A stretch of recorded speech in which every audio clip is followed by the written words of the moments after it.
sono 670 giorni dal referendum, sono passati 15 mesi col passato governo, abbiamo visto zero, il ministro Stefani ha fatto un lavoro strepitoso, ma poi alla fine il Consiglio dei Ministri non ha mai deliberato una proposta da presentare alle regioni. Il nuovo governo giallorosso è al lavoro da meno di 24 ore e il governatore del Veneto Luca Zaia torna alla carica sul tema autonomia, senza risparmiare però una frecciata al precedente esecutivo Lega 5 Stelle.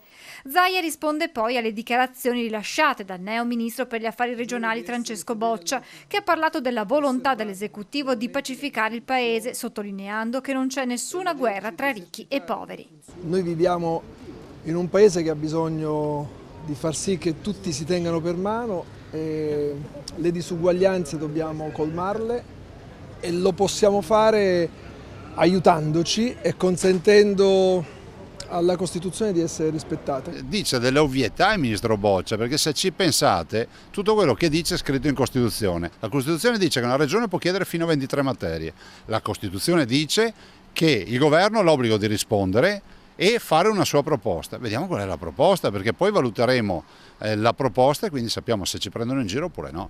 Il ministro Boccia ha parlato di un'autonomia non solo per Veneto, Lombardia ed Emilia-Romagna, ma per tutte le regioni perché, ha aggiunto, nord e sud devono prendersi per mano. Ha poi espresso l'intenzione di incontrare al più presto tutti i governatori, a partire proprio da Zaia e Fontana. Di incontri ne facciamo quanti vuole, però noi vogliamo vedere i fatti, perché a tutt'oggi, dopo tutti questi mesi e tutti questi anni, esiste la proposta scritta nero su bianco del Veneto, ma non esiste nulla da parte del governo.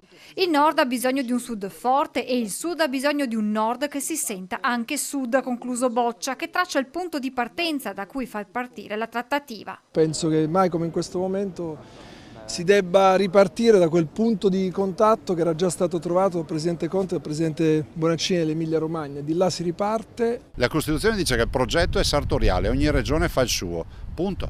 Poi io sono stanco di questi discorsi, scrivano nero su bianco cosa vogliono proporsi, poi gli italiani, i cittadini, i veneti valuteranno.